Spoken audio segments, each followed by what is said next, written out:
Si vous suivez notre dernier café philo de ce week-end, vous apercevrez que souvent quand on pose une question, on nous répond de manière très bizarre. Par exemple, si je dis « Comment sait-on que l'année commence à tel moment ?» on nous répond « Parce que c'est le 1er janvier ». C'est assez amusant comme réponse. Et pourquoi fixe-t-on au 1er janvier le début de l'année? Alors on pourrait répondre, n'est-ce pas? On pourrait répliquer. Ouais. C'est-à-dire que j'avais pensé à une scène dans Zorgube, un personnage du journal de Spirou. Enfin, il y a des albums. On demandait aux gens pourquoi vous voulez manger maintenant? Parce qu'il est midi, répondent-ils.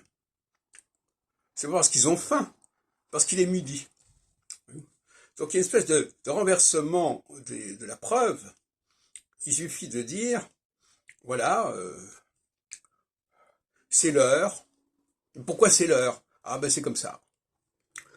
Eh bien, c'est assez triste de voir ça, mais on l'entend là, quand vous regardez l'émission qu'on vient d'enregistrer, on entend ce genre de propos. Parce que c'est convenu comme ça, parce qu'on s'est mis d'accord là-dessus, parce que c'est un point établi, et on ne cherche plus à connaître les fondements de cette pratique. Alors j'aurais dit qu'effectivement, c'est probablement lié aux équinoxes et aux solstices, par exemple.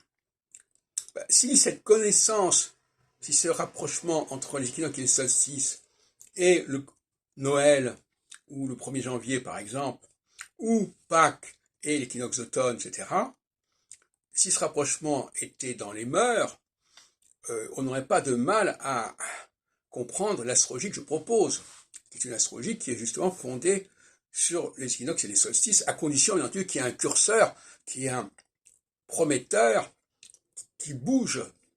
Et ce prometteur qui bouge, ce curseur, c'est évidemment une planète. Alors, dans le cas des équinoxes et solstices, c'est le Soleil. Dans le cas des phases de 7 ans, c'est Saturne. Quant à la Lune, dont le cycle est de 28 jours, c'est-à-dire un jour pour un an par rapport à Saturne, c'est une sorte de Saturne de petit modèle, de petit... voilà.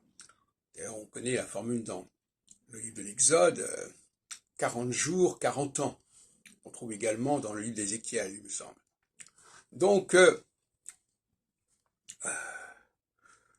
le début du mois, oui, il correspond dans le calendrier musulman et juif, il correspond à une conjonction Soleil-Lune. Bon, même si on peut en discuter. Alors l'autre jour, je discutais avec un ami qui se prétend juif. Je lui dis à quel moment correspond le début de l'année juive. Alors, il ne savait même pas. Il n'avait même pas appris sa leçon. Et il est évident que ce début de l'année juive correspond à l'équinoxe d'automne. De la même façon que le début du Shabbat correspond à la tombée de la nuit, ou la tombée du jour si on préfère.